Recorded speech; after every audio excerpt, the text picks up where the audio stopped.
Která to je? Ty neznáš? No Uršula Kluková, z Broumova. Uršula.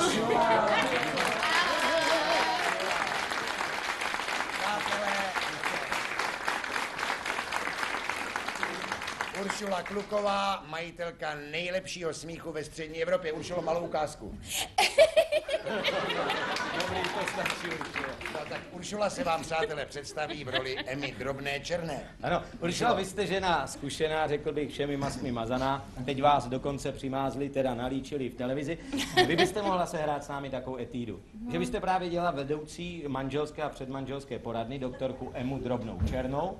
Já budu dělat reportéra a Jirko, kdyby ty si měl náhodou, já vím, že se to nestane, ale nějaký problém manželský, mohl bys ho... No jistě, tady je a jsem zvědav, jak to vyřešíte. Já si vás jdu poslechnout do hlediště. Výborně, ano. Posaďte se, ano. Prosím. Prosím, paní doktorko, posaďte se. Děkuji. Paní doktorko, já vás vítám v naší poradně pro ženaté muže a vdané ženy a než vás seznámím s problémem, s otázkou, ke které byste se měla dneska jednoznačně vyjádřit, mohla byste nám nabídnout některé svá taková tvrzení a své názory na manželství vůbec? Třeba, paní doktorko, co myslíte podle vás nejlépe udrží manželství pohromadě? No, podívejte se, budete se divit, ale je to strach. Ne, já se nedivím, já jsem žena dlouho, já mám strach. Co se mě tak hloupě ptáte? No, protože jsem reportér.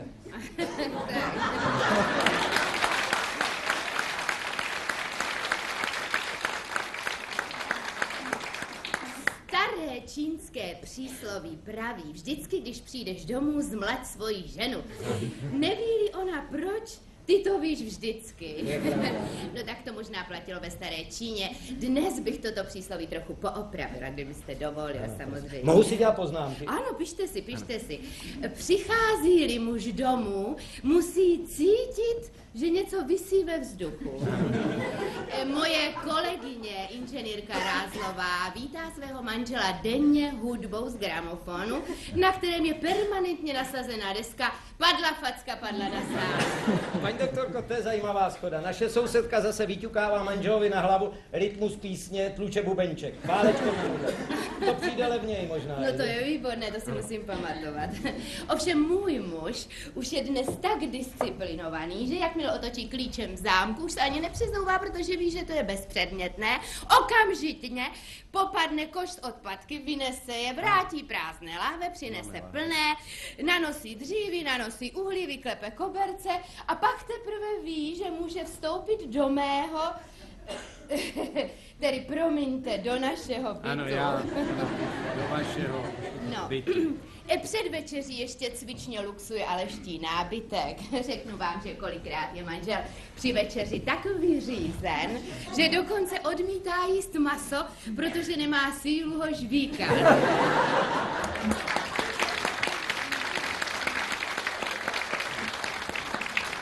Ruce se mu tak třesou, že si může akorát tak pocukrovat bábovku. Vy mu pečete bábovku manželovi? No dovolte, to má být hloupý žert. No ne, že si cukruje. Peče si ji sám. Aha. Ve svém volném čase samozřejmě. Víte, já se řídím heslem, co si manžel upeče, to si doma sníme. Výborně. To si zapiš. To si zapíšu, to si snědí. A paní doktorko, není to přehnané takhle permanentně muže zaměstnávat? No samozřejmě, že ne. Nejhorší je, když muž má čas se poflakovat.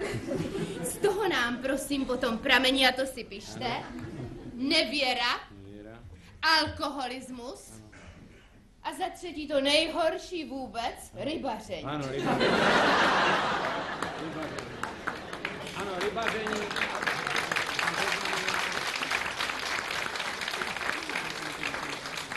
Rybaření, to si i potrhávám, protože to je skutečně nejhorší. To by mohl i něco chytnout, že? A...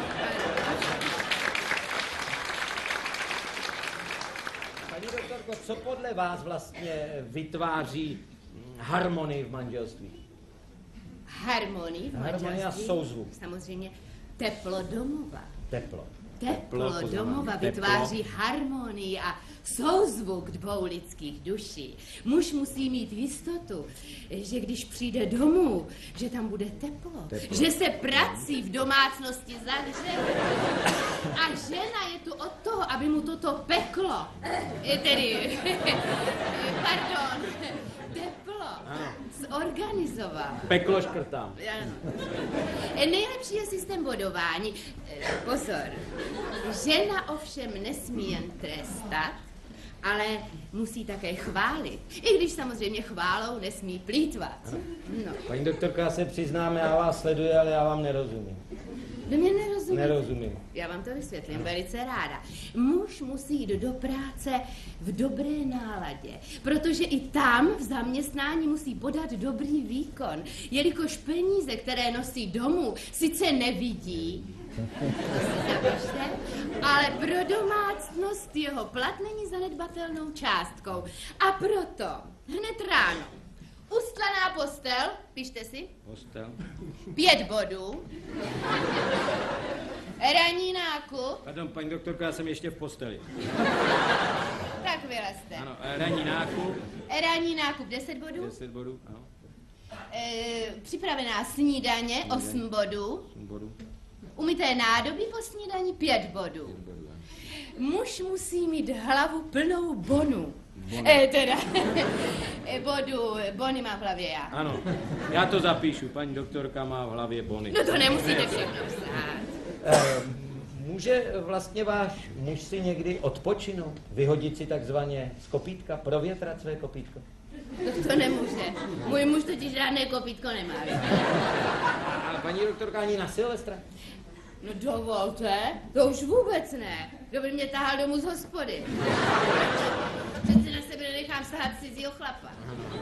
Paní doktorko, já si myslím, že vaše teorie přeci jenom má jednu slabinu. Což když váš manžel jede na služební cestu? Nikdo ho nehlídá, je bez dozoru a on zvlčí. Jakou slabinu, jaký bez dozoru? Kdo vám říká, že pouštím manžela bez dozoru na služební cestu? A kdo ho hlídá? Já? Vy. Já jezdím s ním. Aha. Vlčáka také neposílám do svazarmu samotného.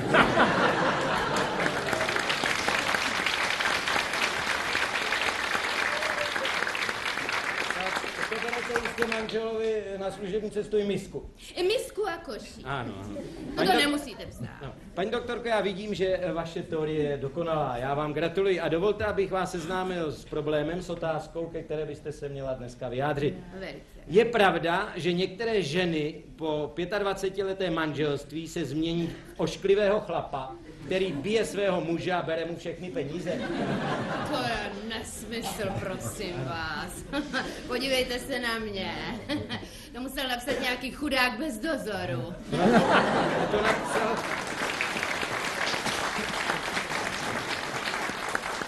Jirka Krampol. Jirka Krampol, tomu je podobné. Ten je prosím u nás poradně obden. Bude-li manželství vedeno od samého začátku, podle mých instrukcí, nemůže k něčemu takovému vůbec dojít. Samozřejmě. Protože manželství podle mých instrukcí je permanentním svátkem. Svátkem. U nás doma jsou to konkrétně Velikonoce. Velikonoce, to je nádherné. Ovšem, pomlásku Pomlásku držím v rukou já. Paní doktorko, já vám moc děkuji za rozhovor a přeji vám, aby vám váš manžel brzy opatřil nějakého pěkného zajíce. Děkuji vám, už aby tady byl.